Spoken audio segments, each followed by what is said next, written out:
Hello everyone, welcome back to our channel Pharmaspirant. Last class में we have started a new chapter which name is anti-anginal drug, and we have discussed, I think, treatment approach of angina we have discussed, है ना। Last class में हम लोगों ने angina का treatment approach जो था बेटा वो क्या कर लिए थे, देख लेते। यस, तो हमने एंजाइना स्टार्ट किया था बेटा। एंजाइना कैसे होते हैं, क्या रीजन है, ऑक्सीजन की इनसफिशियंसी क्यों हो जाती है, सप्लाई कम क्यों हो जाती है, और अगर हो जाती है तो उसको हम ट्रीट कैसे करेंगे। तो एंटी एंजाइनल ड्रग्स पार्ट 1 में हम लोगों ने क्या कर लिया था बेटा, ये ट्रीटमेंट अप्रोच तक हम लोग कंप्लीट कर लिए थे। और यही ट्रीटमेंट अप्रोच हमें मालूम है कि अब ये क्या बनाएंगे, क्लासिफिकेशंस बनाएंगे, जो आज वाली क्लास में हम लोग क्या करेंगे, डिस्कस करेंगे। चलिए, तो नेक्स्ट कॉन्सेप्ट पे आते हैं जी। नेक्स्ट कॉन्सेप्ट अपना है टाइप ऑफ एंजाइना, है ना। तो नेक्स्ट कॉन्सेप्ट पर आते हैं। नेक्स्ट कॉन्सेप्ट है अपना बेटा type of angina. Type of angina. अच्छा, ये टाइप ऑफ एंजाइना भी हमारे लिए बहुत इंपॉर्टेंट है, बहुत ही ज्यादा इंपॉर्टेंट है। यहां से क्वेश्चंस आते हैं जीपीटी के एग्जामिनेशंस में। टाइप ऑफ एंजाइना की अगर बात की जाए बेटा, तो actually there are 3 types of angina. अगर हम एंजाइना की बात करें तो एंजाइना को बेसिकली 3 टाइप्स में क्या किया गया है, कैटेगराइज किया गया है। ये टाइप क्या है, तो इनके क्रोनिक और एक्यूट लेवल को लेकर के है ना, यानी on the basis of severity, it means minor और you can also say major. तो माइनर और measure it means critical point को लेकर के कि कितना एंजाइना जो है वो हार्मफुल हो गया है, उस बिहाफ पर हम एंजाइना को सिंपली क्या करते हैं, क्लासिफाइड करते हैं। तो first one is stable angina. First जो है बेटा वो क्या है, स्टेबल एंजाइना। तो first one is stable angina. Stable angina can be also known as, stable angina को we can also say classical angina. तो you can also say classical angina, और you can also use a word which name is classical for instead of stable angina. It can be also known as effort induced angina. Effort induced angina. Induced angina. मैं सबका meaning अभी बताऊंगा बेटा कि ये इसका meaning क्या है ना। And we can also say it is typical angina. Typical angina. तो how many type of angina? Actually there are 3 types of angina. Stable angina is the first type of angina. Stable angina we can also say classical angina, effort induced angina और typical angina. अब इसका meaning मैं आपको बताऊंगा जब इसको detail में अपन पढ़ेंगे। जब अभी मैं बताऊंगा आपको कि स्टेबल या क्लासिकल को कुछ अप्रोच देखेंगे, उसमें मैं बताऊंगा कि इसको एफर्ट इंड्यूस्ड क्यों कहते हैं, या क्लासिकल एंजाइना क्यों कहते हैं, या तो टिपिकल क्यों कहते हैं। देखो टिपिकल का चलो मैं बता देता हूं। टिपिकल का मतलब क्या होता है, जो सबसे ज्यादा कॉमन हो। तो सबसे ज्यादा कॉमन जो एंजाइना देखने को मिलता है बेटा वो कौन सा देखने को मिलता है, टाइप 1 यानी कि स्टेबल एंजाइना। इसलिए इसके लिए हमने कौन सा वर्ड यूज किया है, टिपिकल वर्ड यूज किया। एफर्ट इंड्यूस्ड एंजाइना है, ये मोस्टली तब होगा जब हम कोई काम करते हैं, कोई वर्क करते हैं। It means it occurs when we are doing some extra work, then it will cause, otherwise it will never cause. तो यहां पर stable angina, classical angina, effort induced angina और टिपिकल एंजाइना क्या है ये आपको मालूम हो गया। Second one is unstable angina. Unstable angina, तो second angina is unstable angina. And third is Prinzmetal angina. Third one is Prinzmetal. Third one is Prinzmetal angina. Prinzmetal angina. तो third one is Prinzmetal angina. तो 3 type of angina आपको याद रखना है बेटा, stable, unstable and Prinzmetal. Stable को ही हम क्या बोलते हैं, टिपिकल, इंड्यूस्ड, एफर्ट इंड्यूस्ड और क्लासिकल भी कहते हैं।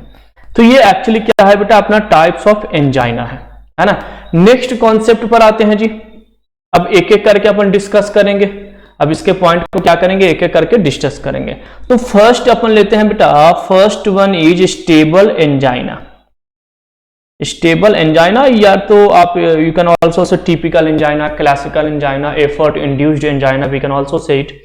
तो यहां पर हमने एक वर्ड लिया है सिंपल सा, दैट इज स्टेबल एंजाइना। तो व्हाट इज स्टेबल एंजाइना, कैसे ये होते हैं, ये सारी चीजों पे हमें फोकस करनी है और इसकी ट्रीटमेंट अप्रोच के लिए हम मेडिसिन कौन सा लेंगे ये भी हमें यहाँ पर देखना है।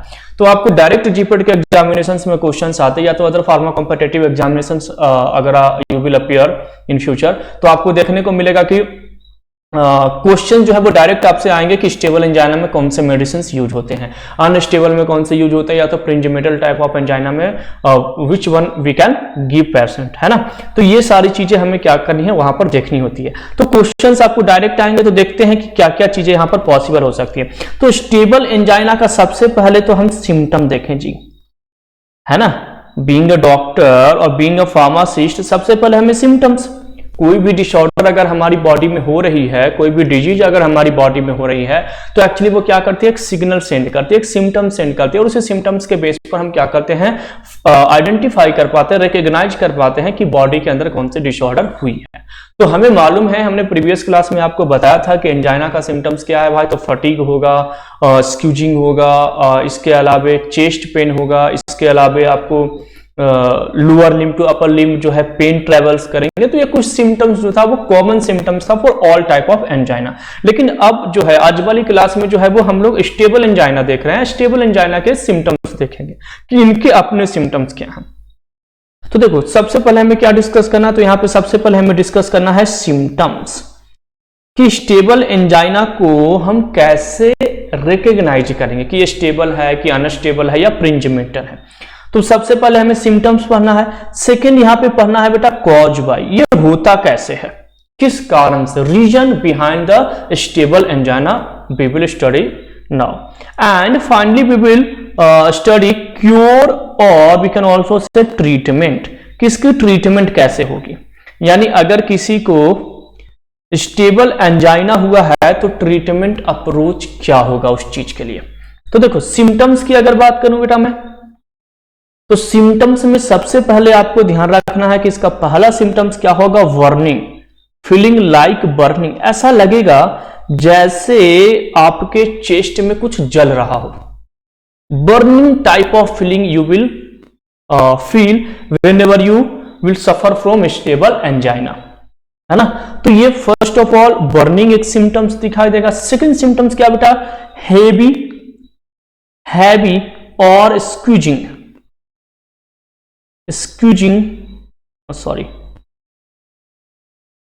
हैवी और स्क्वीजिंग,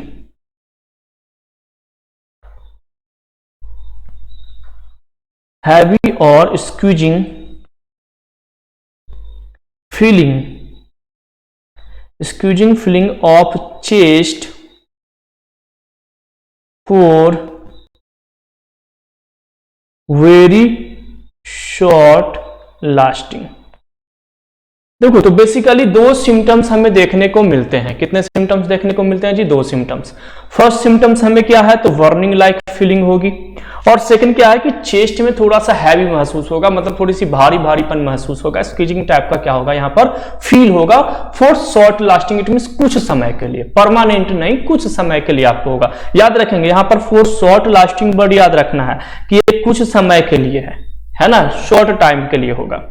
चलिए सेकंड पॉइंट पर आते हैं कि चलिए ये तो चीजें हैं कि इसका सिम्टम्स क्या है भाई, तो बर्निंग लाइक फीलिंग होगा, हैवी स्क्वीजिंग लाइक फीलिंग होगा इन चेस्ट। कॉज कैसे ये होता है वहां पर अपन आते हैं।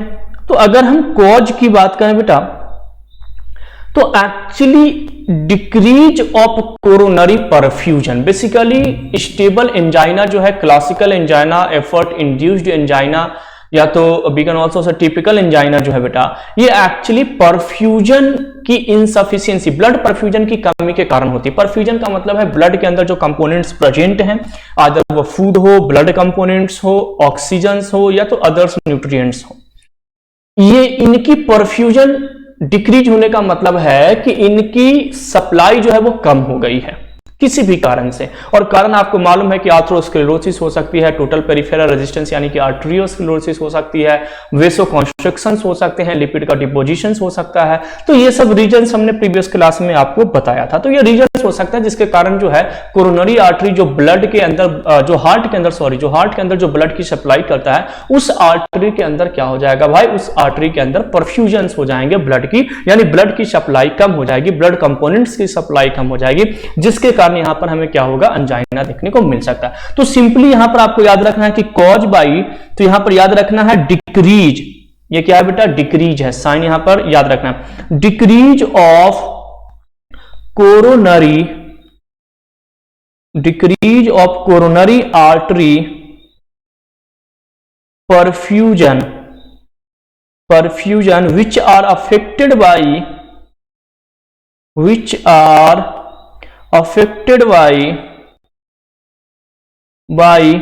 workout and emotions।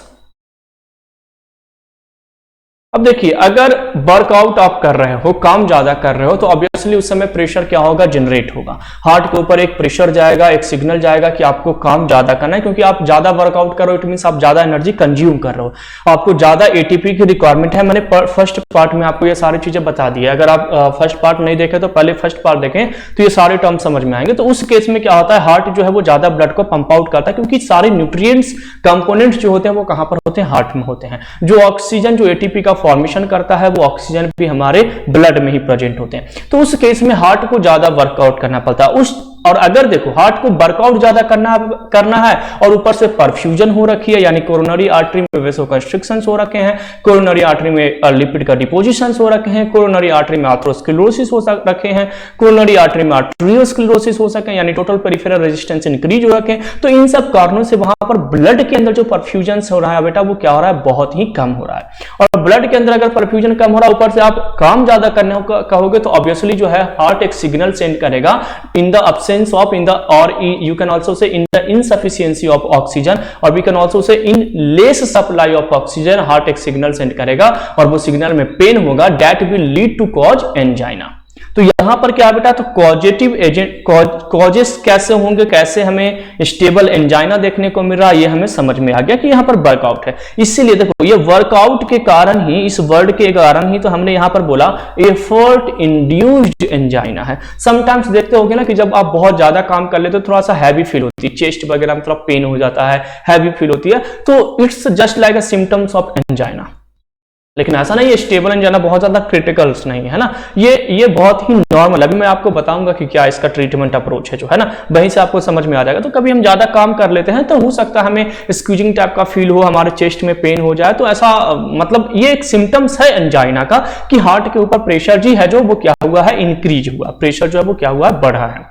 तो उसको ट्रीट कैसे करेंगे, बीइंग अ फार्मासिस्ट हम वहां पर मेडिसिन ऐड करेंगे, हम वहां पर मॉलिक्यूल्स ऐड करेंगे, और उन मॉलिक्यूल्स के बेस पर पेशेंट को क्या करेंगे, क्योर करेंगे, यानी कि ट्रीट करेंगे। तो कैसे ट्रीट करेंगे, तो यहां पर ट्रीटमेंट अप्रोच में आपको बताता हूं। ट्रीटमेंट अप्रोच में आपको सबसे पहले कराना है रेस्ट। देखो मैंने क्या बताया कि इस एंजाइना में बहुत ज्यादा हमें टेंशन होने की जरूरत नहीं है। हमने ज्यादा काम किया इसलिए थोड़ा सा प्रेशर बढ़ गया, हार्ट के ऊपर पंप आउट ज्यादा करना पड़ा और ऑक्सीजन की सप्लाई कम हो गई, इस कारण से हार्ट के ऊपर एक लैक्टिक एसिड एक तो बन जाएगा, मैंने आपको प्रीवियस क्लास में बनाया था, जो पेन प्रोड्यूस करने के लिए रिस्पॉन्सिबल होगा। तो और एंजाइना का एक छोटी मोटी सिम्टम्स आपको स्टेबल एंजाइना का आपको देखने को मिल जाएगा। तो यहां पर आपको करना है जी रेस्ट, और थोड़ा सा और अगर आप एक स्टेप आगे जाना चाहते हो, थोड़ा सा अगर सीरियस है, स्टेबल एंजाइना का अगर स्टेज थोड़ा सा हाई है, अप है, उस केस में यहां पर आप नाइट्रोग्लिसरीन ड्रग यूज कर सकते हो। क्या यूज कर सकते हो, तो यहां पर एक मेडिसिन है नाइट्रोग्लिसरीन, ये आप क्या कर सकते हो, ये ड्रग्स आप यूज कर सकते हो। तो स्टेबल एंजाइना जो है बेटा, यानी effort induced angina, typical angina, classical angina, वहां पर हम नाइट्रोग्लिसरीन ड्रग यूज करते हैं, रेस्ट करेंगे। कॉजेस क्या होगा, तो वर्कआउट के कारण आर्टरी में परफ्यूजन जो है वो डिक्रीज हो जाएगा, और सिम्टम्स क्या है, तो burning, squeezing, heavy chest feeling, ये सारे यहां पर आपको सिम्टम्स देखने को मिल सकते हैं। तो यहां पर जो भी मैंने बता, देखो यहां पर आपको शायद दिख नहीं रहा होगा, मेरे पीछे स्क्रीन लगी है, तो यहां पर ये देखो नाइट्रोग्लिसरीन लिखा हुआ है ना, तो नाइट्रोग्लिसरीन और ड्रग्स कर लोगे। चलिए, तो नेक्स्ट कॉन्सेप्ट पर आते हैं जी। ये स्टेबल एंजाइना अपना क्या हो गया, कंप्लीट हो गया। तो अब आते हैं हम लोग नेक्स्ट अपना है बेटा अनस्टेबल एंजाइना। तो अब सेकंड देखते हैं अनस्टेबल एंजाइना। अनस्टेबल एंजाइना, चलिए अनस्टेबल एंजाइना की अगर बात की जाए बेटा, तो अनस्टेबल एंजाइना में सबसे पहले हमें क्या समझना है, तो सेम कॉन्सेप्ट हम यूज करेंगे जी। सबसे पहले हमें इनके सिम्टम्स पहले हम आइडेंटिफाई तो कर पाए कि हमें स्टेबल है या अनस्टेबल है या प्रिंजिमेंटल है। तो अनस्टेबल में भी सबसे पहले हमें क्या डिस्कस करना है बेटा, तो सिम्टम्स, किसके सिम्टम्स क्या हैं। इसके बाद कॉजेस बाय, और लास्ट में हमें याद रखना है इनके क्योर, और we can also say treatment. इनके क्या ध्यान रखना है, ट्रीटमेंट। चलिए, तो ये हो गया अपना अनस्टेबल एंजाइना। अनस्टेबल एंजाइना का अगर मैं सिम्टम्स की बात करूं बेटा, तो चेस्ट पेन यहां पर भी कॉमन होगा जी। क्या होगा, चेस्ट पेन। तो फर्स्ट ऑफ ऑल यहां पर मैं लिख रहा हूं सिम्टम्स में चेस्ट पेन, लेकिन यहां पर जो चेस्ट पेन होगा बेटा, वो ध्यान देना क्या होगा, इंक्रीज फ्रीक्वेंसी एंड ड्यूरेशन। वहां पर चेस्ट पेन ना के बराबर थी, और थी भी तो वो शॉर्ट टाइम के लिए थी, शॉर्ट ड्यूरेशन के लिए थी। लेकिन यहां पर chest pain with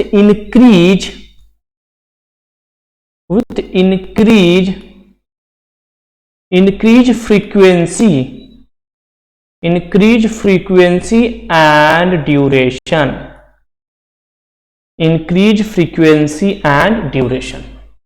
frequency and duration यहां पर क्या होगा, चेस्ट पेन में इंक्रीज होगा, यानी आपको लंबे समय तक चेस्ट में पेन होगा जी। अगर आपको लंबे समय तक चेस्ट में पेन है तो आप समझ जाओ कि आपको अनस्टेबल एंजाइना हो चुका है ना। तो यहां पर मेन सिम्टम्स जो है, मेन जो सिग्नल है अनस्टेबल एंजाइना का, जो हमारी हार्ट हमें सेंड करती है, वो क्या है, तो चेस्ट पेन है फॉर लॉन्ग ड्यूरेशन।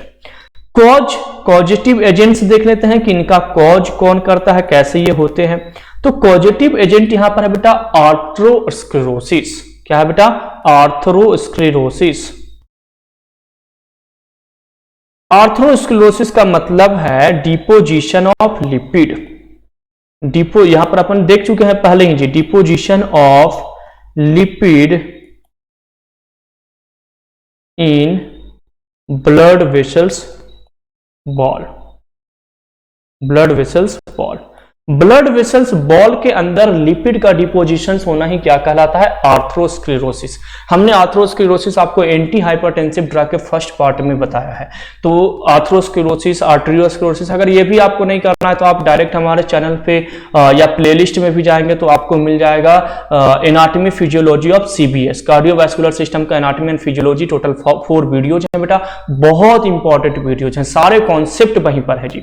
यानी angina, arrhythmia, congestive heart failure, इसके अलावा आपको हाइपरटेंशन, इनके सारे बेसिक कॉन्सेप्ट हमने वहां पर दिए। एचएपी आपका पूरा वहां पर है, सीबीएस का ह्यूमन एनाटॉमी एंड फिजियोलॉजी पूरी कॉन्सेप्ट वहां पर दी गई है। तो आप उसको क्या कर सकते हो, वहां पर देख सकते हो, है ना। तो कॉजेस बाई आर्थरोस्क्लेरोसिस, आर्थरोस्क्लेरोसिस के थ्रू ये कॉज होता है बेटा।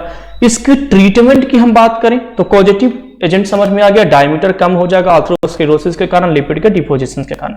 चलिए, अगर हम इसके ट्रीटमेंट अप्रोच की बात करें तो यहां पर बेसिकली हम जो ड्रग देते हैं बेटा, वो ड्रग्स अपना है ब्लड थिनर।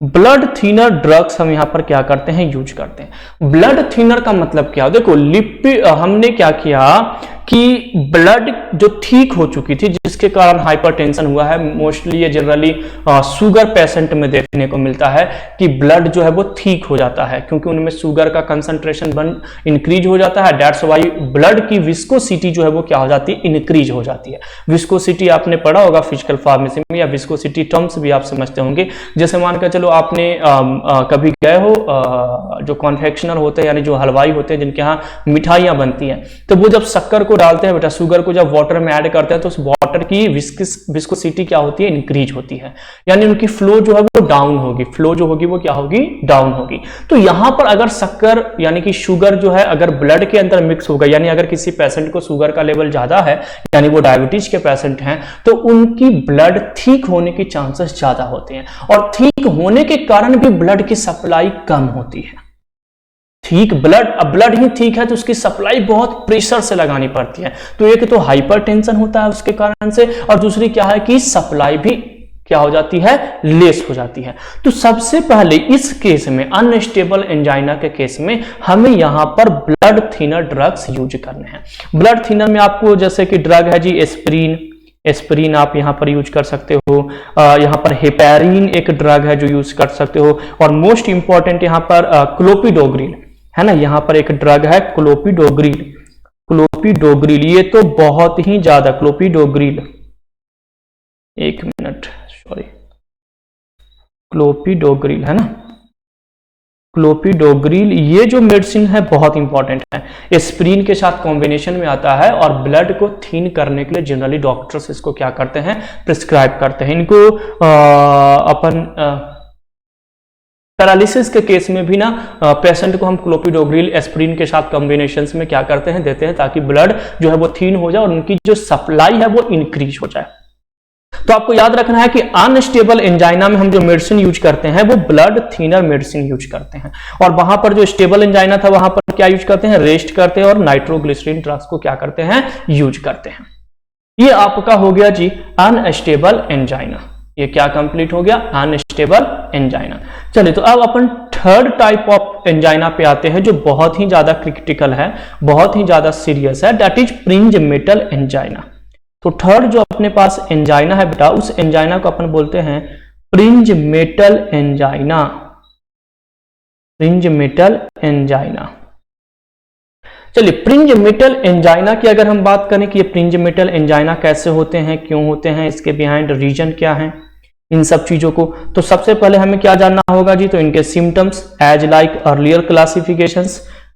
तो जैसे हमने अनस्टेबल को पढ़ा, स्टेबल को पढ़ा, वैसे ही फ्रिंज मेटल भी पढ़ेंगे। तो सबसे पहले हम क्या डिस्कस करेंगे कि इसकी सिम्टम्स क्या है, यानी इनके सिम्टम्स क्या है, कैसे वी विल रिकॉग्नाइज कि actually it is Prinzmetal angina और स्टेबल और unstable angina. Second we will discuss causes by, how it will cause, है ना, तो causes by, and third we will discuss cure और ट्रीटमेंट।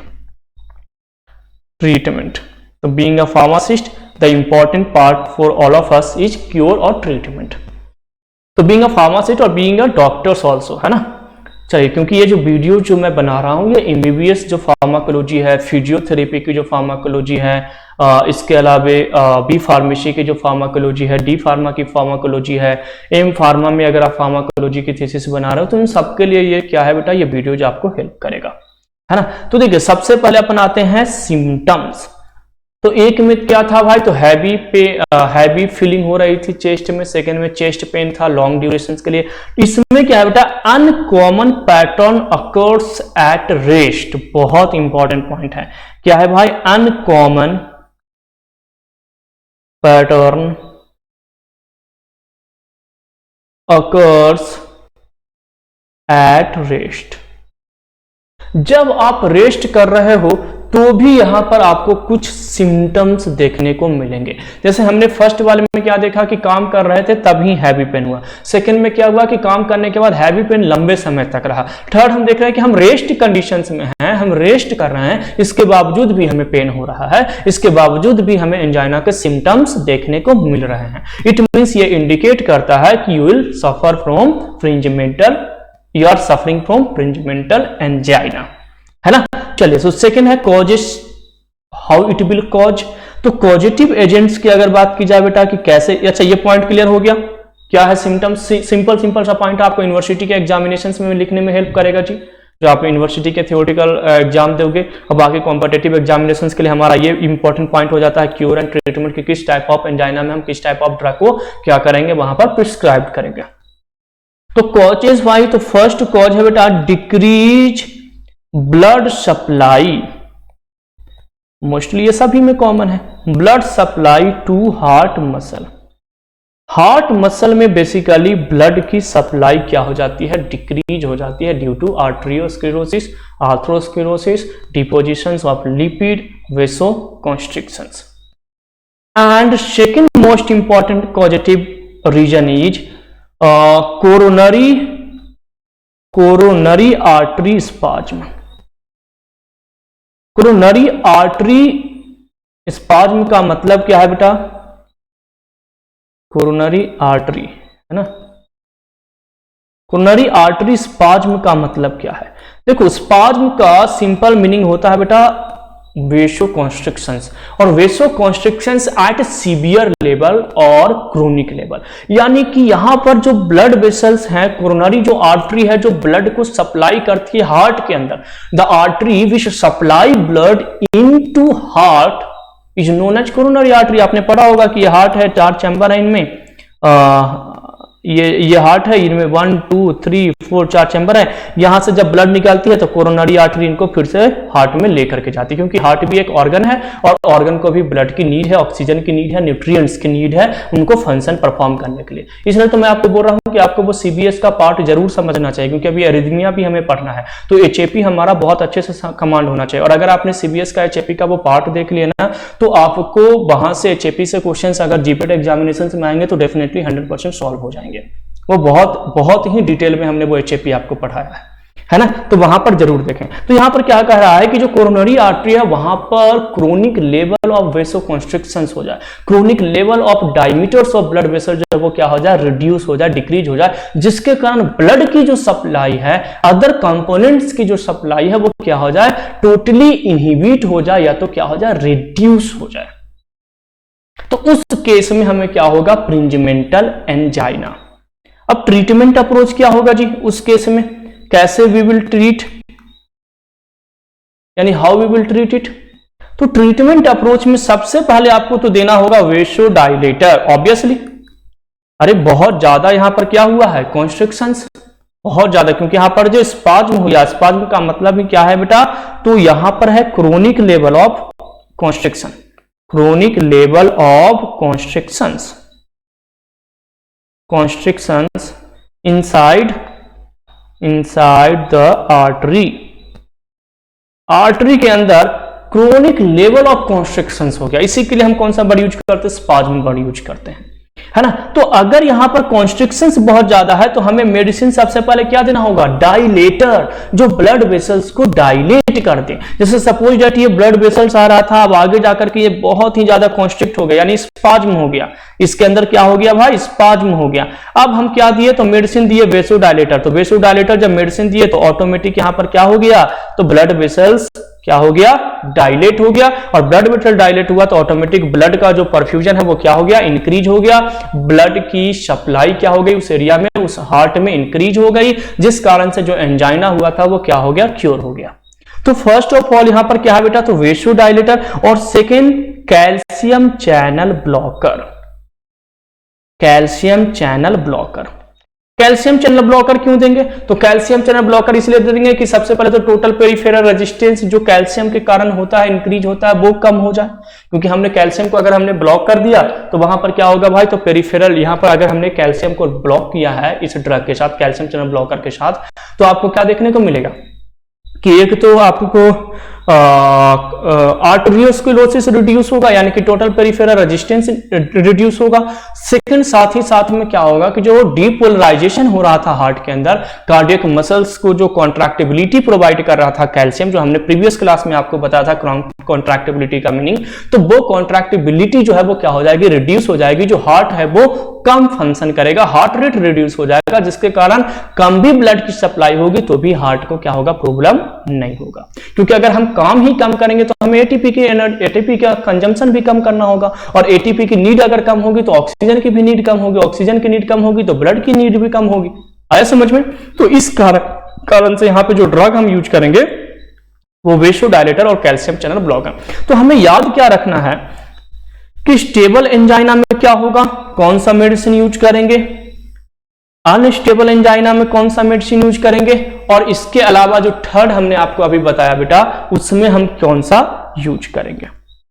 ये आपको सबसे पहले क्या करना है, याद रखना है। तो ये तो हो गया जी आपको टाइप ऑफ एंजाइना। अब हम लोग आते हैं ट्रीटमेंट अप्रोच की क्लासिफिकेशन पे, यानी कि ये 5 ड्रग जो हमने वहां पर निकाले थे ट्रीटमेंट अप्रोच में प्रीवियस क्लास में, उनकी क्लासिफिकेशन देखते हैं। उनको अब देखते हैं कि कैसे उनको क्लासिफाइड किया जाए। तो क्लासिफिकेशन तो हमें पहले से ही मालूम है, तो हम डायरेक्ट लिखते हैं एंजाइनल क्लासिफिकेशन, यानी कि डायरेक्ट मैं यहां पर लेकर के आता हूं क्लासिफिकेशन। किसकी क्लासिफिकेशन है बेटा, anginal. Anti anginal drug pharmacology पढ़ रहे थे, अब तक तो हमने वहां पर पैथोलॉजी वगैरह पर फोकस की, अब हम लोग क्लासिफिकेशन पे आते हैं। तो क्लासिफिकेशन में जो फर्स्ट ड्रग है बेटा वो है नाइट्रेट। फर्स्ट ड्रग जो है वो क्या है, नाइट्रेट। नाइट्रेट ये क्या है भाई, तो वेसोडाइलेटर है जी। क्या है भाई, तो ये अपना वेसोडाइलेटर है। यहां पर मैं लिख देता हूं, है ना। फर्स्ट जो ड्रग होगा वो हम क्या यूज कर रहे हैं, तो यहां पर हम जैसे देखो प्रीवियस क्लास में मैंने आपको बताया था ना कि क्या क्या यूज कर सकते हैं। तो देखो वेसोडाइलेटर दे सकते हैं, beta blocker, calcium channel blocker, sodium channel blocker और पोटासियम चैनल ओपनर। इन्हीं ड्रग की तो क्लासिफिकेशन बनेगी भाई। तो देखो क्लासिफिकेशन रटना नहीं होता, हम सोडियम चैनल ब्लॉकर रटते हैं यार किस में बनता है, तो सोडियम चैनल हम दे क्यों रहे हैं वो हमें समझना होता है फार्माकोलॉजी में। तो सोडियम चैनल क्यों दे रहे हैं वो हमें प्रीवियस क्लास में पता चल गया था। सोडियम चैनल ब्लॉकर हम क्यों दे रहे हैं, कैल्शियम चैनल ब्लॉकर क्यों दे रहे हैं, वेसोडाइलेटर हम क्यों दे रहे हैं, ये सारी प्रीवियस क्लास में अपन क्या कर लिए थे, डिस्कस कर लिए थे। तो आज हम डायरेक्ट क्लासिफिकेशन पे आते हैं। अपनी पहली क्लासिफिकेशन जो है बेटा वो क्या है, तो फर्स्ट क्लासिफिकेशन है वेसोडाइलेटर। और वेसोडाइलेटर के अंडर में जो ड्रग आ रहा है बेटा, उस ड्रग का नाम है, फर्स्ट जो ड्रग है उसका नाम है नाइट्रेट। नाइट्रेट नाइट्रेट की अगर बात की जाए बेटा, तो कुछ नाइट्रेट जो होते हैं वो शॉर्ट एक्टिंग होते हैं और कुछ जो होते हैं वो लॉन्ग एक्टिंग होते हैं। शॉर्ट एक्टिंग का मतलब है कि इनका जो एक्शंस ड्यूरेशन होंगे वो शॉर्ट टाइम के लिए होंगे, 2 आवर्स 3 आवर्स 4 आवर्स ऐसे उनके एक्शंस होंगे। अच्छा, इसी के बेस पे तो डॉक्टर बोलता है ना कि कुछ ऐसे मेडिसिन होते हैं जिनको दिन भर में एक बार लेनी होती है, क्योंकि वो लॉन्ग एक्टिंग होते हैं, लंबे समय तक काम करते हैं। कुछ शॉर्ट एक्टिंग होते हैं तो आपको मॉर्निंग, आफ्टरनून और इवनिंग दोनों में लेने होते हैं। कुछ इंटरमीडिएट एक्टिंग होते हैं तो मॉर्निंग और इवनिंग में आपको लेने होते हैं। तो डोज जो डिपेंड करता है कि कितने टाइम्स पेशेंट को डोज प्रिस्क्राइब करना है, वो डिपेंड करता है कि ड्रग्स की जो एक्शंस का ड्यूरेशन है वो शॉर्ट है या इंटरमीडिएट है या लॉन्ग एक्टिंग है ना। तो यहां पर नाइट्रेट जो है बेटा वो शॉर्ट एक्टिंग कुछ नाइट्रेट्स हैं, जैसे कि यहां पर एग्जांपल दिया गया है ड्रग का। यहां पर एग्जांपल है बेटा glyceryl try nitrate. Yes, glyceryl try nitrate यहां पे ड्रग है बेटा ग्लिसराइल। क्लासिफिकेशन देख रहे हैं, एंटी एंजाइनल ड्रग डिस्कस करना शुरू कर दिए, है ना। इसके बाद इसकी मैकेनिज्म ऑफ एक्शन देखेंगे और मैकेनिज्म ऑफ एक्शन के बाद ड्रग रिलेटेड पॉइंट देखेंगे और चैप्टर अपना कंप्लीट हो जाएगा। तो यहां पर क्या है बेटा, ग्लिसराइल ट्राई नाइट्रेट। इसके बाद है आइसोसॉर्बाइड, आइसोसॉर्बाइड डाइनाइट्रेट, डाइनाइट्रेट। ये आइसोसॉर्बाइड डाइनाइट्रेट बेटा याद रखना सबलिंगुअल रूट से देते हैं। कौन से रूट से देते हैं, सबलिंगुअल, याद रखेंगे सबलिंगुअल वाला होगा।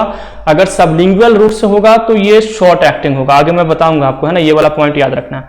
चलिए, ये तो हो गया शॉर्ट एक्टिंग। कुछ लॉन्ग एक्टिंग भी होते हैं जी नाइट्रेट। तो सेकेंड अपन आते हैं लॉन्ग एक्टिंग। लॉन्ग एक्टिंग में ड्रग है बेटा देखो आइसोसॉर्बाइड डाइनाइट्रेट, यहां पर भी है आइसोसॉर्बाइड डाइनाइट्रेट, लेकिन ये जो है ये ओरल रूट के द्वारा है। कौन से रूट में, ओरल, मैं बताऊंगा अभी इसका मतलब, है ना। फिर है आइसोसॉर्बाइड मोनोनाइट्रेट भी है। तो आइसोसॉर्बाइड मोनोनाइट्रेट यानी एक ही नाइट्रेट इसमें प्रेजेंट होगा, मोनोनाइट्रेट। इसके अलावा है बेटा पेंटा इथेनॉल टेट्रानाइट्रेट। तो पेंटा इरिथ्रॉल, एरिथ्रिटॉल है ना, एरिथ्रिटॉल ट्राई टेट्रानाइट्रेट है ना, टेट्रानाइट्रेट। ये अपना एक क्या हो गया, ड्रग हो गया। चलिए, इसके अलावे यहां पर बीटा ब्लॉकर्स आएंगे जी, सेकंड कैटेगरी। ये वेसोडाइलेशन फर्स्ट हो गया। सेकंड जो अपना है वो है बीटा ब्लॉकर। तो सेकंड ड्रग मैं यहां पे लिख रहा हूं जी beta blocker. Beta blocker already अपन एंटी हाइपरटेंसिव ड्रग में पढ़ चुके हैं। तो यहाँ पे ड्रग में 1-2 एग्जांपल लिख रहा हूं, जैसे प्रोप्रानोलॉल, इसके अलावा है मेटोप्रोलॉल, इसके अलावा है अदर्स, कुछ अदर्स भी ड्रग्स यहाँ पर हैं। चलिए थर्ड है कैल्शियम चैनल ब्लॉकर। तो calcium channel blocker, calcium channel blocker, calcium channel blocker में है बेटा अपना ड्रग, ये भी अपन लास्ट क्लास में पढ़ चुके हैं एंटी हाइपरटेंसिव ड्रग्स के अंडर में। वेरापामिल था क्या बेटा, ऑब्वियसली वेरापामिल अपन याद भी किए थे ट्रिक के साथ। डिल्टियाजिम, डिल्टियाजिम यहाँ पर कुछ मैं एग्जांपल लिख रहा हूँ आपके लिए, एंड अदर, और कुछ अदर्स भी हैं, है ना। अपन ट्रिक्स से याद भी किए थे एंटी हाइपरटेंसिव ड्रग को, अगर आप नहीं देखे हैं तो पार्ट 3 है ना, जो एंटी हाइपरटेंसिव ड्रग है उसका पार्ट 2 में हमने क्लासिफिकेशन बाय ट्रिक आपको याद करवाया था। चलिए थर्ड है बेटा, फोर्थ है अपना पोटासियम चैनल ओपनर। तो फोर्थ ड्रग है अपना पोटासियम चैनल ओपनर, ये भी ड्रग थे क्या। यहां पर एकमात्र ड्रग है बेटा निकोरैंडिल, निकोरैंडिल याद रखना, ये निकोरैंडिल बहुत इंपॉर्टेंट ड्रग है। एंड लास्ट है कुछ अदर्स, कुछ अदर्स भी ड्रग्स यहां पर हैं, जैसे कि रेनोलाजीन, रेनोलाजीन है बेटा। इसके अलावा इवाब्राडीन, इवाब्राडीन। इसके अलावा है बेटा डाइपाइरिडामोल, डाइपाइरिडामोल, और ट्राइमेटाजिडीन, ट्राइमेटाजिडीन, ट्राइमेटाजिडीन। तो these all are drugs which are comes under in anti-anginal drugs, and we can also say this is the classification of anti-anginal drugs। तो यहां पर क्या क्या है भाई क्लासिफिकेशंस में, तो वेसोडाइलेटर मैंने बताया था आपको ट्रीटमेंट अप्रोच में। पहला ड्रग हमारा क्या था, तो वेसोडाइलेटर था, बीटा ब्लॉकर था, कैल्शियम चैनल ब्लॉकर था, सोडियम चैनल ब्लॉकर था, और पोटासियम चैनल ओपनर था। देखो तो क्लासिफिकेशन में यही 5 ड्रग आया क्या, vasodilator, beta blocker, calcium channel blocker, potassium channel opener, यही ड्रग आया क्या, यही ड्रग आया ना। और यहां पर कुछ अदर्स ड्रग भी आपके सामने आ गए। तो जो हमने ट्रीटमेंट अप्रोच में देखा था वही सारे ड्रग्स आपको यहां पर भी देखने को मिल गए, वही सारे ड्रग आपको यहां पर भी क्या होते हैं, देखने को मिलते हैं। तो क्या होगा, कैसे करेंगे अपन चीजें, कैसे याद करेंगे। तो देखो बीटा ब्लॉकर तो अपन ऑलरेडी ट्रिक से याद कर चुके हैं, एक पाजी थे अपन, एक माँ था एक बेटा था, ऐसे करके अपन याद किए थे। कैल्शियम चैनल ब्लॉकर ऑलरेडी अपन ट्रिक से याद कर चुके थे। पोटासियम चैनल जो ओपनर है बेटा एकमात्र ड्रग है निकोरैंडिल, आपको याद रखना है। पोटासियम चैनल ओपनर में एकमात्र ड्रग है निकोरैंडिल। यहाँ पर पोटासियम चैनल ओपनर है जी, अभी हम एंटी एरिथमिया पढ़ेंगे तो वहां पर क्लोजर भी पढ़ेंगे, पोटासियम चैनल ब्लॉकर भी ड्रग पढ़ेंगे। तो आप जीपेट में बिल्कुल फोकस करके क्वेश्चन सॉल्व करेंगे कि पोटासियम चैनल ओपनर वो पूछ रहा है या पोटासियम चैनल ब्लॉकर पूछ रहा है। पोटासियम चैनल ओपनर पूछेगा तब आपको वहां पर आंसर सिलेक्ट करना है निकोरैंडिल। अगर वो ब्लॉकर पूछेगा तो वहां पर कुछ अलग ड्रग्स आएंगे जो हम एंटी एरिथमिया में डिस्कस करेंगे आने वाले टाइम पे। चलिए अदर्स ड्रग में क्या है भाई, तो रेनोलाजीन है, आइवाब्राडीन है, डाइपीडामोल है, और ट्राइमेटाजिडीन है। तो कैसे याद करेंगे, तो रानी दी, इसका ट्रिक मैं यहाँ पे लिख देता हूं कि कैसे ड्रग को याद करेंगे। तो रानी दीदी ट्रिम हो गई, ट्रिम मतलब स्लिम हो गई, है ना। तो रानी से देखो क्या हो जाएगा, रानी से हो जाएगा रेनोलाजीन और आइवाब्राडीन, और दी से हो जाएगा बेटा डाइपैरिडामोल, और ट्रिम से हो जाएगा ट्रीमेटाजिडीन। एक एक वर्ड वहां पर आपको क्वेश्चंस क्या कराएगा, सॉल्व करेगा, क्योंकि आपके सामने वो आंसर देंगे। 4 ऑप्शंस वो क्या करेंगे, आपको देंगे। नाइट्रेट में देखो सभी में try nitrate, nitrate, nitrate, nitrate, nitrate लगा है। तो नाइट्रेट वाला ड्रग तो आप इजीली आइडेंटिफाई कर लोगे कि वेसोडाइलेटर कौन है। यहां पर कंफ्यूजन क्या आएगा कि शॉर्ट एक्टिंग कौन है और लॉन्ग एक्टिंग कौन है।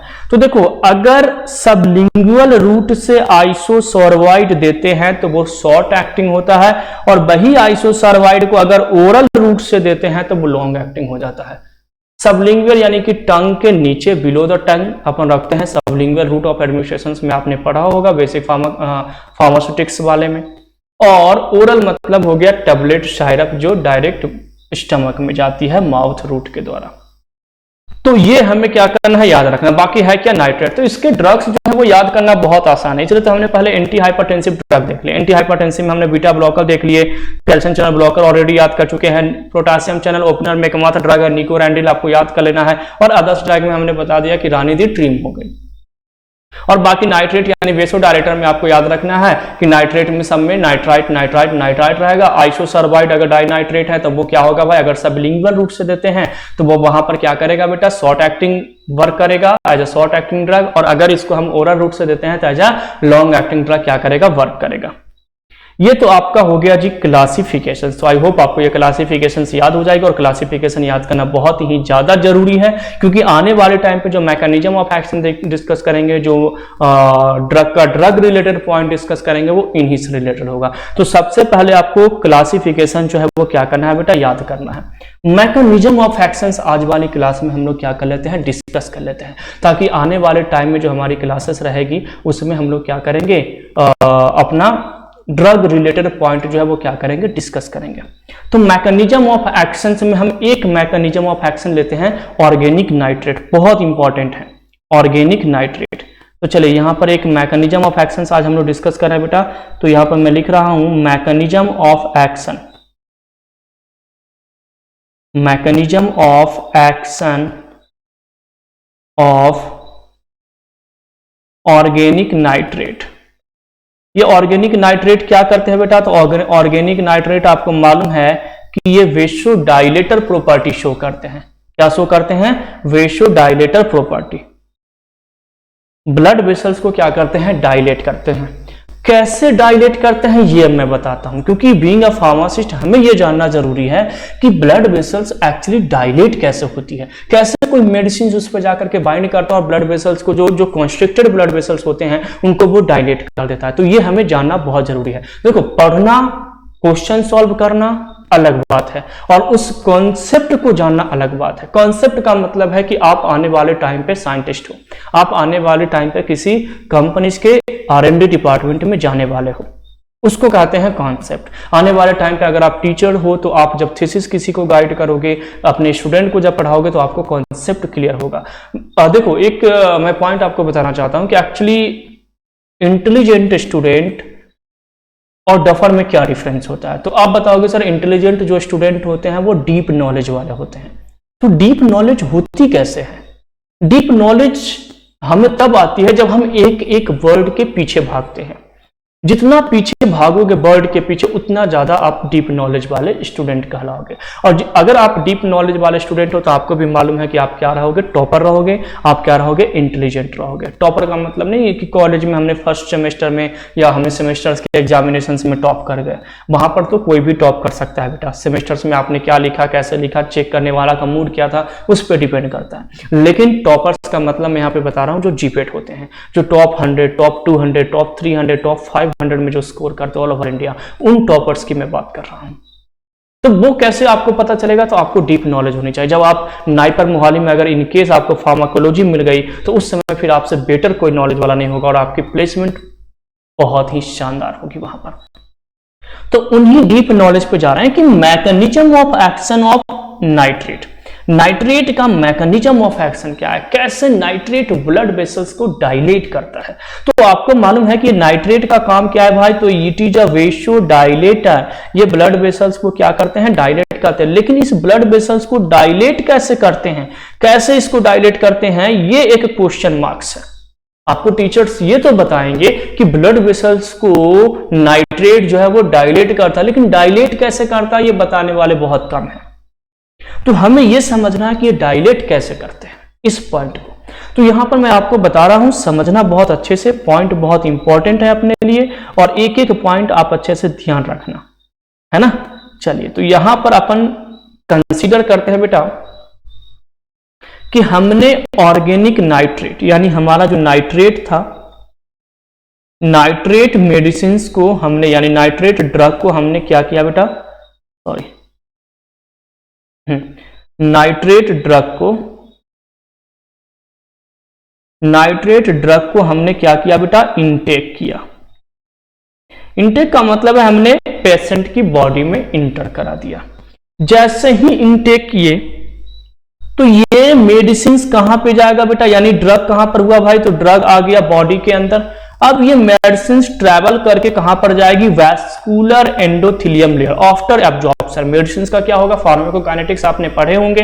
फार्माकोकाइनेटिक्स में क्या होता है कि जब हम मेडिसिन लेते हैं तो उनका एब्जॉर्प्शन होता है, वो ब्लड कहां पे जाता है, ब्लड वेसल्स में। तो ये कहां पर जाएंगे बेटा, तो vascular endothelium, vascular endothelium, endothelium layer.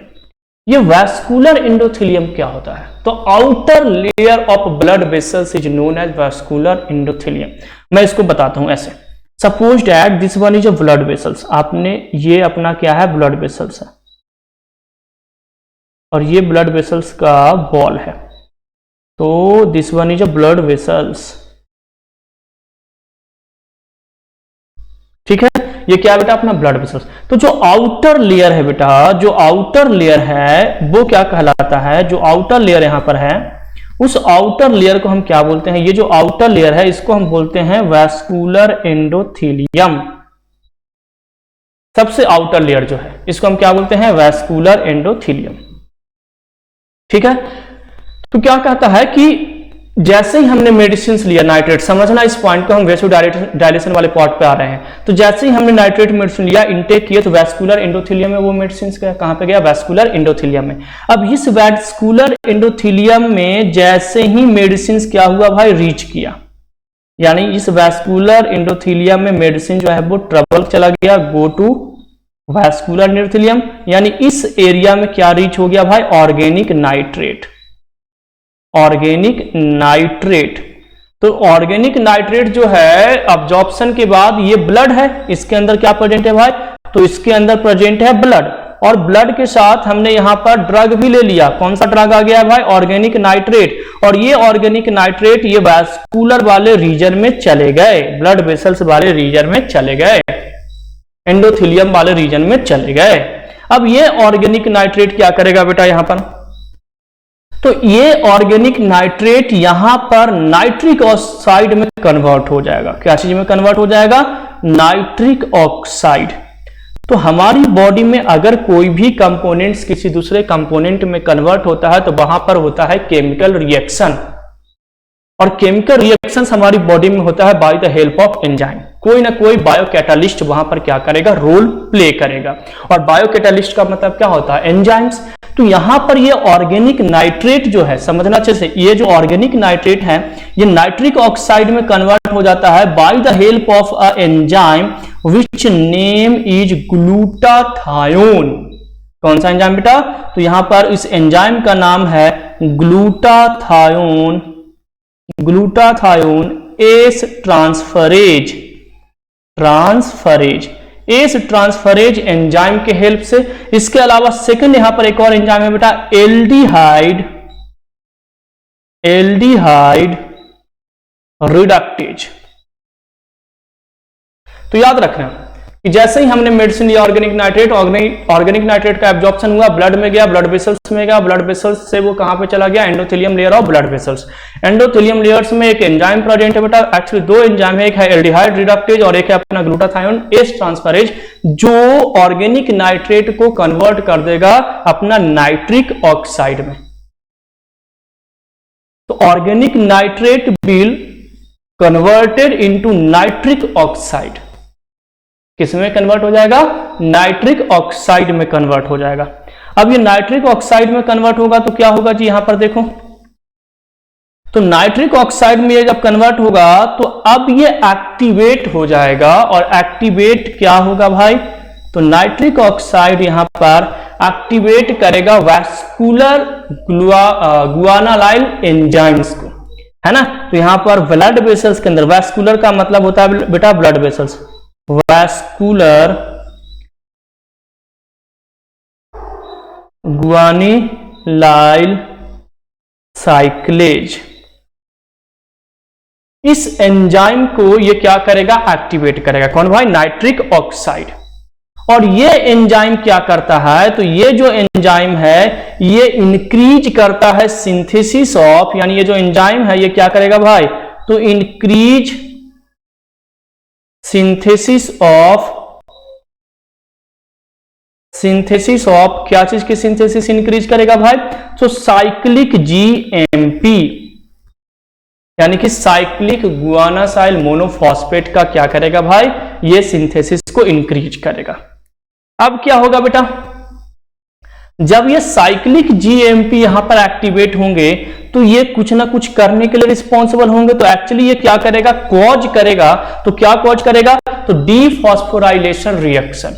Dephosphorylation का मतलब क्या होता है, देखो दो रिएक्शन होते हैं, एक होते हैं फॉस्फोराइलेशन। फॉस्फोराइलेशन का मतलब होता है addition of phosphate group, it means it will form ATP, adenosine triphosphate. जो हमारी बॉडी में एनर्जी करेंसी बनती है, जो एटीपी का फॉर्मेशन होता है, वो फॉस्फोराइलेशन रिएक्शंस के थ्रू होते हैं। और एटीपी जो ब्रेक होता है बेटा, यानी कि एटीपी ब्रेक होकर के एडीपी का फॉर्मेशन करता है, एएमपी का फॉर्मेशन करता है, आपने बायोकेमिस्ट्री में पढ़ा होगा। तो ये जो होता है, ये बाय द हेल्प ऑफ होता है अपना डीफॉस्फोराइलेशन रिएक्शन। तो ये जो साइक्लिक जीएमपी का जो फॉर्मेशन हुआ है, ये साइक्लिक जीएमपी क्या करता है, तो ये करता है डीफॉस्फोराइलेशन रिएक्शन। तो ये क्या कर रहा है भाई, तो डीफॉस्फोराइलेशन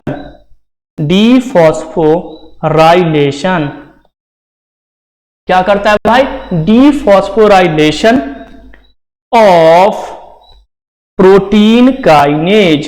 प्रोटीन काइनेज जो एंजाइम है उसमें क्या करता है, डीफॉस्फोराइलेशन, जिसके कारण क्या होगा बेटा, तो that's why here we will see decrease systolic calcium and prevent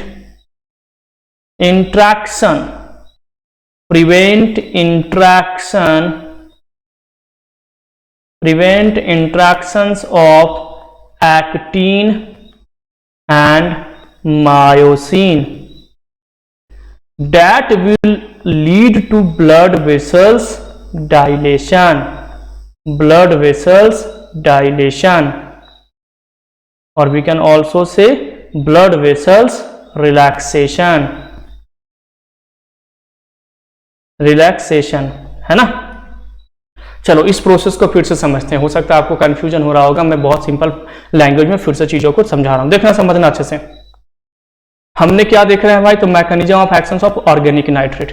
हमने ऑर्गेनिक नाइट्रेट लिया, इंटेक किया, बॉडी में गई, बॉडी में जाकर के कहां पर जाएगी, तो आपको मालूम है कि ये जब मेडिसिन जाती है स्टमक में, स्टमक से मेडिसिन को कहां पर जाना होता है, इंटेस्टाइन्स वगैरह में, और उसके बाद मेडिसिन जो है वो क्या हो जाता है, बॉडी से एक्सक्रीट आउट हो जाता है। यहां से जब मेडिसिन आती है बेटा, तो कहां पर जाती है, ब्लड वेसल्स में। एब्जॉर्प्शन, कौन से मैकेनिज्म्स के थ्रू, एब्जॉर्प्शन। तो ये मेडिसिन जो है वो कहां पे चला गया भाई, तो वैस्कुलर एंडोथेलियम यानी ब्लड वेसल्स में गया, और ब्लड वेसल्स के आउटर जो लेयर है बेटा, उसको हम क्या बोलते हैं, वैस्कुलर एंडोथेलियम लेयर।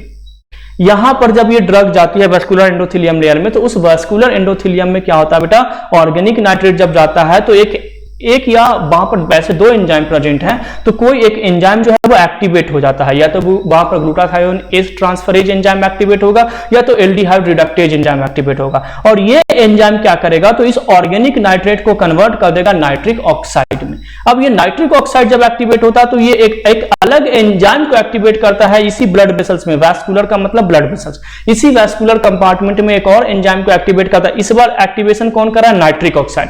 देखो ग्लूटाथायोन एस ट्रांसफरेज और एल्डिहाइड रिडक्टेज को एक्टिवेट करता है कौन भाई, तो ऑर्गेनिक नाइट्रेट। लेकिन वैस्कुलर गुआनालाइल जो साइक्लेज एंजाइम है बेटा, उसको एक्टिवेट करता है नाइट्रिक ऑक्साइड। तो ये नाइट्रिक ऑक्साइड जैसे ही ये guanylyl cyclase enzyme, vascular guanylyl cyclase enzyme को एक्टिवेट करेगा, तो ये एंजाइम क्या करेगा, साइक्लिक जीएमपी का फॉर्मेशन को इंक्रीज करेगा साइक्लिक जीएमपी यानी कि साइक्लिक गुआनासिन मोनोफॉस्फेट को। जब साइक्लिक जीएमपी के कंसंट्रेशन इंक्रीज होगा बेटा, तो क्या होगा भाई, तो ये साइक्लिक जीएमपी रिस्पॉन्सिबल होता है बेटा, तो डीफॉस्फोराइलेशन कॉज करने के लिए। मैंने आपको बताया कि फॉस्फोराइलेशन का मतलब होता है एडिशन ऑफ फॉस्फेट यानी कि एटीपी का फॉर्मेशन, और डीफॉस्फोराइलेशन का मतलब होता है कि removal of phosphate group, it means ATP का ब्रेकडाउन। तो डीफॉस्फोराइलेशन होगा यानी एटीपी का ब्रेकडाउन होगा। देखो कोई भी काम कंस्ट्रक्शन में आपको मालूम है कि क्या होगा, एनर्जी लगेगी। जब हम उसको डायलेट कर देंगे तो एनर्जी नहीं लगेगी, क्योंकि देखो हमें अगर कोई प्रेस करेगा, दबाएगा तो एनर्जी लगेगी, हमें छोड़ देगा तो हम फिर से वही का वही हो जाएंगे अपने वाले स्टेज में। तो ब्लड वेसल्स जैसे ये डायलेट उसका नेचुरल है, गॉड गिफ्टेड हमारा क्या है, तो ब्लड वेसल्स की ये डायमीटर है। किसी कारण बस ये डायमीटर जो है वो कम हो गई है, लिपिड का डिपोजिशन या कुछ भी, गॉड गिफ्टेड तो ये है हमारा। तो ये अगर कम हुई है तो कोई ना कोई प्रेशर लगाया हुआ है, उसको कॉन्ट्रिक्ट कर रहा है, कॉन्स्ट्रिक्शंस कर रहा है। हमने क्या किया, डिफॉस्फोराइलेशन। अच्छा, कोई अगर प्रेशर जनरेट करेगा, यहां से क्या लगा दिया है, प्रेशर। प्रेशर यानी कि फंक्शन शो कर रहा है, किसी ने फंक्शन यानी कि अपनी energy, we can also say energy यहां पर यूज किया है, यानी कि किसी ने एटीपी यूज किया और इसको, इस पाइप को जो है ब्लड वेसल्स को क्या कर दिया है, कॉन्स्ट्रिक्ट कर दिया है, यहां पर क्या कर दिया है, कॉन्स्ट्रिक्ट कर दिया है। अब इसको हमें डायलेट करना है, इसको वापस से हमें डायलेट कर देना है। तो डायलेट यानी रिलैक्स करना है। यहां पर जब ये फंक्शन कर रहा था तो ये कॉन्स्ट्रिक्ट कर दिया, ब्लड वेसल्स को कॉन्स्ट्रिक्ट किया। देखो, हार्ट अगर काम नहीं करेगा तो हार्ट रिलैक्स रहेगा, और हार्ट काम करेगा तो हार्ट कॉन्ट्रैक्ट होगा और ब्लड को पंप आउट कर देगा। तो कॉन्ट्रैक्शन एक फंक्शन है, यानी कि डीपोलराइजेशन होगा, और रिलैक्सेशन का मतलब है पोलराइजेशन स्टेज, यानी कि रेस्टिंग कंडीशन में है। तो यहां पर डीफॉस्फोराइलेशन होगा, यानी हम एटीपी को ब्रेक कर रहे हैं, यानी यहां पर जो भी एटीपी प्रेजेंट है, जो इस यहां पर जो भी ये एटीपी प्रेजेंट है, जो यहां पर प्रेशर लगा रही है ब्लड वेसल्स को कॉन्स्ट्रिक्शंस कॉज करने के लिए, जो एनर्जी प्रोवाइड कर रही है, उसको डीपोलराइज कर रही है, वहां पर फंक्शन कॉज करने के लिए रिस्पॉन्सिबल है, तो हमने वहां से एटीपी को ही खत्म कर दिया।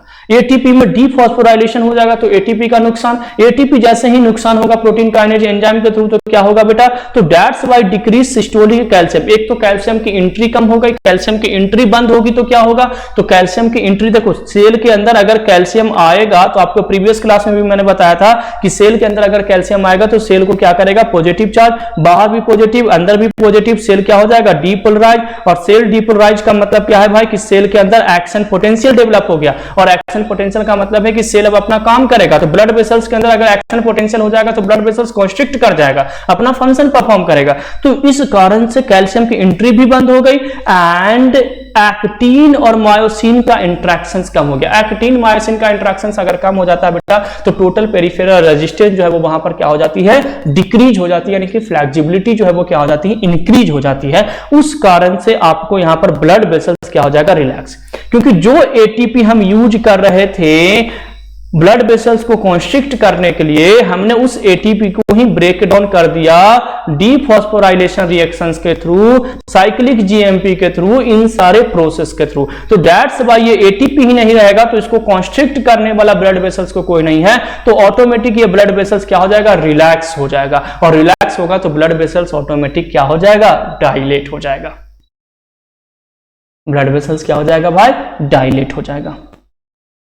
तो यहां पर ये जो ऑर्गेनिक नाइट्रेट है कैसे ब्लड वेसल्स को डायलेट करता है, आपको समझ में आ गया। अगर आपको ये समझ में नहीं आया है बेटा, तो आपको इसको 2-3 बार पीछे करके देख सकते हैं। देखो, अभी लाइव क्लासेस चल रही है तो अभी तो आपको नहीं दिखेगा, लेकिन आफ्टर लाइव, यानी कि आज के बाद आप जब भी इसको देखोगे, 1 घंटे बाद, आधे घंटे के बाद, या 10 मिनट के बाद ही अगर आप इस वीडियोस को फिर से स्टार्ट करके देखोगे, तो ये हमेशा अवेलेबल होता है। ऐसा मत सोचना कि लाइव क्लास में अवेलेबल रहती है। और मोस्ट प्रोबेबली जो है वो अपनी क्लासेज जो है अभी 3 बजे डेली मैं स्ट्रीम आता हूँ अपने जो ऐप पर। आप लोग हैं ऐप के पास, मैं आपको चैट बॉक्स में आजकल मैसेज कर रहा हूं, है ना। आपको डायरेक्ट पहले मैसेज जाता था, टेक्स्ट मैसेज, वो टेक्स्ट मैसेज अभी जो है वो नहीं जा रहा होगा आपको चैट बॉक्स में। तो डेली आपको अपनी ऐप को एक बार खोलना है, यानी कि ओपन करना है, और उसमें चैट बॉक्स देखना है कि सर ने 12 बजे तक कोई चैट बॉक्स में मैसेज, 12 या 1 बजे तक मैं मैसेज डाल देता हूं कि क्लास कितने बजे से लगनी है। तो आप अपनी बैच में, यानी जनरल जीपेट बैच में है तो जनरल जीपेट बैच में, 7 सेमेस्टर में है तो 7 सेमेस्टर में, 3rd में है तो 3rd सेमेस्टर में, आप अपने अकॉर्डिंग क्या कर सकते हैं, उन चीजों को ऐड कर सकते हैं, है ना। तो ये आपको क्या करना है, वहां पर चेक करना है डेली चैट बॉक्स को बेटा। और अगर क्लासेस अच्छी लगी बेटा तो प्लीज ये अपनी फ्री ऑफ कॉस्ट में क्लासेस मैं आपको प्रोवाइड कर रहा हूँ, आप मेहनत कीजिए, जीपेट क्रैक कीजिए, और जो भी नीडीज स्टूडेंट हैं, यानी जो भी आपके फ्रेंड्स हैं, आपके जूनियर्स हैं, आपके कलीग्स हैं, आपके कॉलेजेस में और भी जो लोग हैं, उन तक इस वीडियोस को जरूर पहुंचाएं। तो नेक्स्ट क्लास में मिलेंगे बेटा एंटी एंजाइना ड्रग के नेक्स्ट कॉन्सेप्ट के साथ। नेक्स्ट कॉन्सेप्ट यानी कि इनके मैकेनिज्म ऑफ एक्शंस, इनके ड्रग रिलेटेड पॉइंट अभी भी बचा हुआ है। तो नेक्स्ट क्लास में अपन उन चीजों को क्या करेंगे, डिस्कस करेंगे। Thanks for watching, for my aspirant.